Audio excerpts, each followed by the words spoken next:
Hello everyone and welcome back to my channel. So in today's video, I'm going to be sharing you some tips on how to survive in Melbourne in your first month.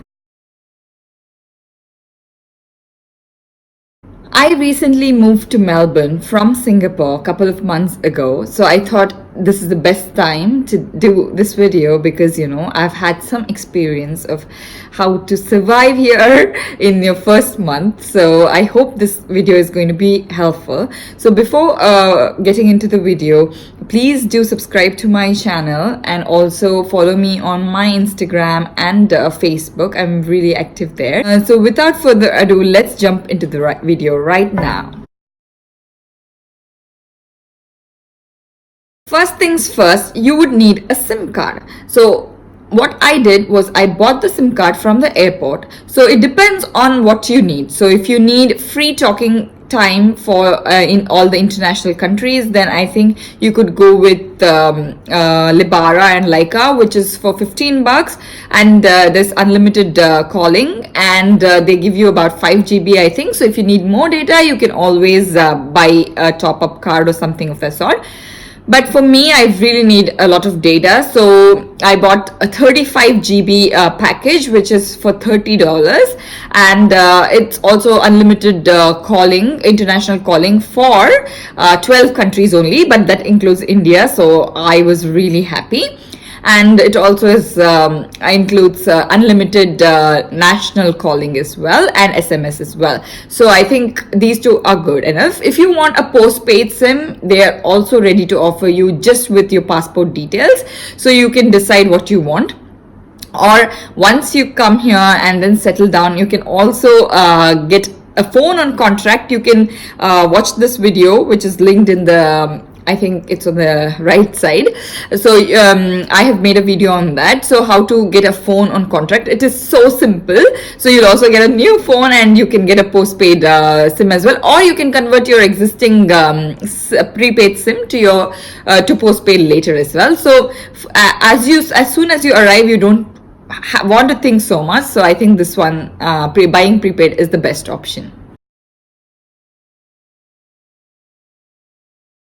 So the second most important thing is how to travel around in Melbourne. So there is public transport, obviously, and it's really good, to be honest. And there's cabs and metros and trams. So if you want to get to the city from the airport, then you have a couple of options. One is the Skybus, which costs you $19. They'll drop you at the Southern Cross station, which is in the city area, which is called CBD here. So you can get that's the cheapest, but if you have a lot of luggage, then taking cab is really a good option. And the airport is not that far from the city area, so it's only about 20 minutes or maximum 30 minutes if there's traffic. So what I suggest to you is download the Didi app, Didi, or Ola or Uber, and especially in Didi app you get a lot of like joining vouchers and stuff, so you can just travel for free. The first ride will be free, or you get a $10 voucher. You can save something, right? Why not save something when you can, right? So you can do that. That's quite smart thing to do, so that your first ride will be like you can easily come by a cab and still save on some money. But coming to the trams, so it is free of cost. Yes, you heard me right. It is free of cost to travel within the CBD area, that's the city, and also in Docklands, which is close by to city. So if you want to travel to the suburbs, which most likely in the first month you would need a MyKey card. It is a card you can buy it at the 7-Elevens or at the train station, and you can it is for $6, and you can top it up with any money like $10 or $20, as much as you want to, and just keep it handy. Say suppose you want to go to IKEA or any other place which is in the suburb, then you can use the card and it comes handy instead of buying it in the last minute. But yeah, other thing, it's really convenient, and the connectivity of trams is so good, and you also have trains for which you can also use the Myki card, and that is also for traveling to other suburbs or intercity and things like that. So yeah, I think buying a Myki card is always good, but enjoy your free rides as well. So the next most important thing is, say suppose if you're like me, any food items, even for emergency, because my luggage is always filled with clothes. So if you're like me, then you don't have to worry at all. There's a lot of grocery stores at close proximities from wherever you stay, especially in the city area. These chains called Woolworths, Coles, Aldi, so you can go there, and if you just Google, it'll be somewhere close by to where you live. Obviously, like there's a lot of stores, or 7-Eleven or any convenience store, so you can get literally everything. So say suppose you're from India and you really need spices and things like that, you don't have to worry at all, and you don't have to carry anything with you, because you get everything here, literally everything. So in the King Street, in the city area, there's this grocery store called Walker's Convenience Center, where you get pretty much every Indian grocery, and also if you have other Asian grocery stores as well in the city area. And one thing the Indians would love to is the pressure cooker, so you don't have to worry about that as well. You would get it for like a 3-liter one, would cost you about $40. So I think if you don't have space in your luggage, don't stress out, just come here, and it's really close. The King Street is really close, so you can just go there and buy. You get everything, so don't worry, just come over and just buy things here, right? So the next one is the restaurants. You've just arrived and you don't feel like cooking, then there is tons of options for food, and I tell you, Melbourne is amazing for any food loving people just like me, because it has got various options of different kinds of cuisines, amazing food. And after coming here, I've started eating so much because there's so much good food to try. So if you take my advice, then just eat out for the first month. And explore new places, because there's loads of restaurants here, loads of coffee shops, and right, Melbourne is really famous for coffee, so you should try at the local coffee shops here. I've heard it's really good, because I don't take any caffeine, so I don't know about it, but a lot of my friends have said that it's amazing, so please try that. Also, various options for Indian food as well, like Delhi Rocks, which is like you get for $10 you get unlimited roti, and curry is limited. And also there are a lot of Indian restaurants in the CBD area, so you don't have to worry about food at all. So bring your appetite with you when you come to Melbourne, and trust me, you'll have loads of fun exploring all the new things to eat. Next one is the housing, which is really important. So in the first month, if you are given a company accommodation, or probably you might have just sorted out a temporary accommodation, you have to be really quick, because if you've got a month's accommodation, it's still not enough sometimes to go and find a place for yourself. I'm not trying to scare you or anything, but it's just what I felt after coming here. So what you have to do is, there are different websites like domain.com.au, Raywhite, and Kane, and other property real estate agencies as well. So you have to just go to that particular website and just filter on which area you want a house in. It depends on your choice, because I wanted to stay in the CBD area at least for the first year, even though it's much cheaper if in the suburbs, but I really wanted to explore more in the city area, so I wanted something here. So it's mostly like you can filter it out on where you want to live and what is your budget and things like that. And if you like a property, property, you have to book for an inspection. So there are certain that are recommended dates and time from the real estate agencies. So you have to go and inspect the property, and if you like the property, you have to apply for it online. There's an application form which you have to fill it once, and you have to give a lot of details. Trust me, a lot of details, like, because you're new here and you wouldn't have a rental history. There's point-based system for getting a house as well. So based on your, if you have a driver's license, then they give you like 20 points. If you have rental history, then some points. So there's like 100 points in total. So you have to score more. If you score more, then only the chances of getting a property is higher. Because like I moved here and recently, and I didn't have any rental history, so it is quite difficult to get a place here. So what you have to do is you have to go and inspect as many properties as you can in the space of the month, and just apply for whatever it is. So say suppose you don't like a property that much, still apply for it, because if you get it, you can just build your rental history in your first year, and then it gets easier moving forward. And normally the lease preferred lease term is an year, but some people also give it for 6 months. And what you can do is, while applying, it's called a Form 1C. And while applying, so say suppose they would have quoted like $200. So always quote $5 more, so that $5 or $10 more, so that there are chances of you getting it quickly as well. That's just a tip.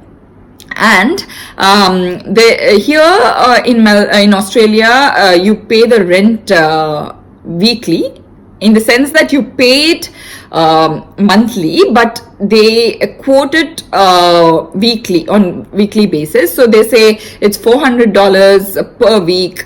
So just calculate it, because per week is always a bit tricky. So you have to calculate it for 31 days. So you cannot just say, okay, it's $400, then for 4 weeks it's about $1,600. But there's 4 more days there as well, 3 more days there as well in the month. So you have to calculate it to get exact rental amount. So yeah, I think based on that you can get it, but be really quick and keep applying for all the properties, and be really proactive, and you can find one within a space of a month.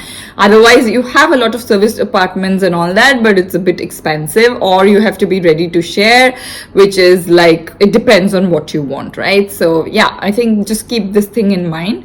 And so getting a furnished apartment is a bit more difficult than getting an unfurnished one. So mostly people prefer getting an unfurnished one, but I wanted a furnished one, so I bought it. So if you are going for an unfurnished one, don't worry, you can buy like furniture and all from Gumtree. Gumtree is a website where you can find the used furniture and things like that. Or there's IKEA, which is a savior, so you can also go there and buy. And there's something called as Kmart as well, where you can get cheap stuff, so if you're looking for that.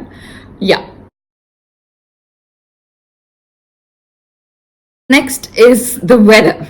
So the weather is a bit cold, because I've lived in Sydney a long time ago as well. So compared to Sydney, Melbourne is a bit cold, and it also can get windy, especially in the Docklands area.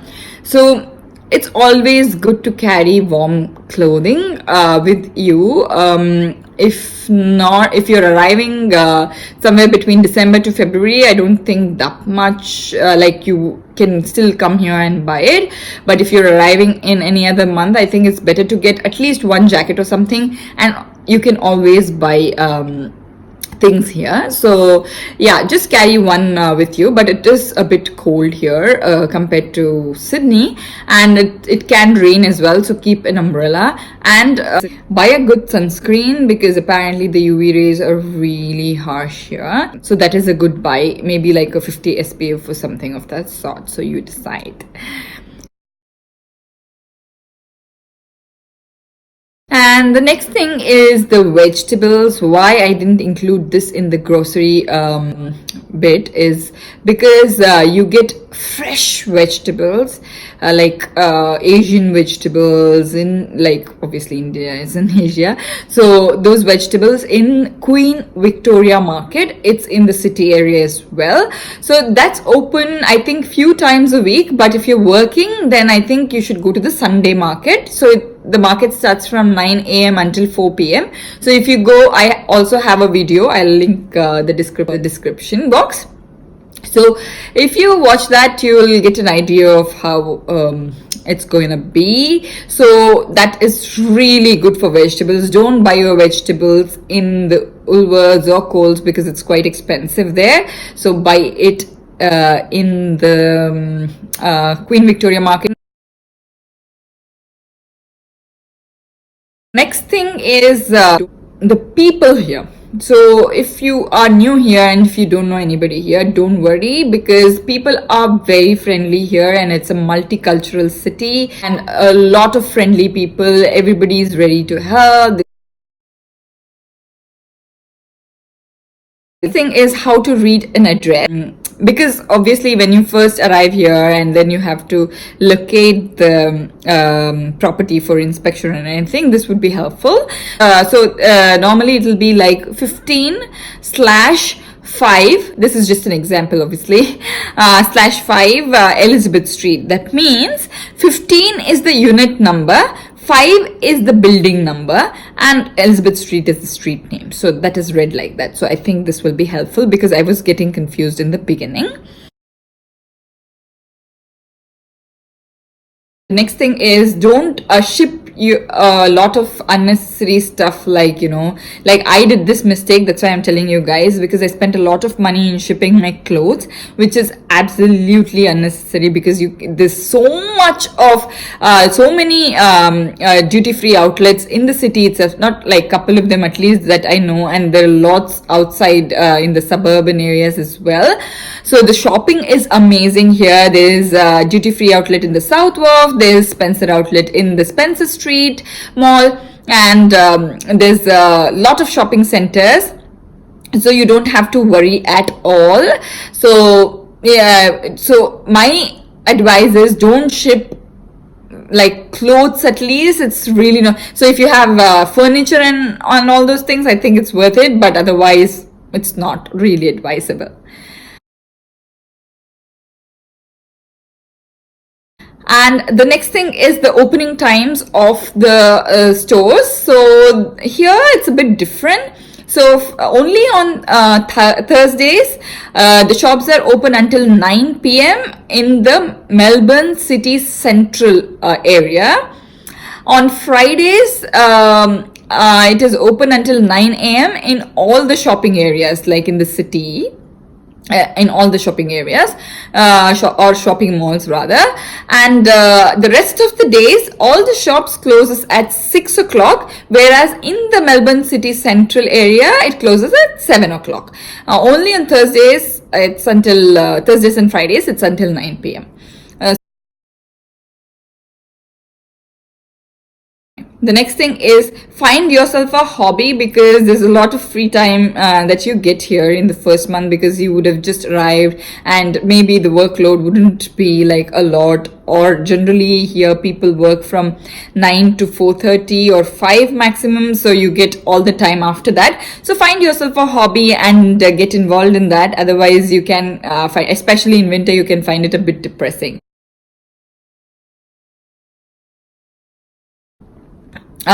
Be careful of while booking temporary accommodations. So if it is Airbnb or if it is a hotel or service department, then it's fine.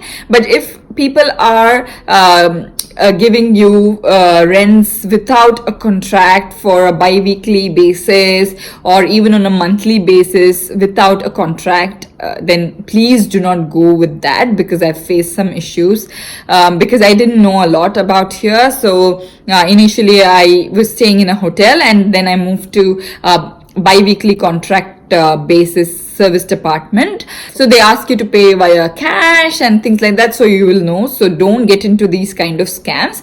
So be careful for your initial accommodation. I hope these tips are useful for you, and this will help you survive your first month in Melbourne.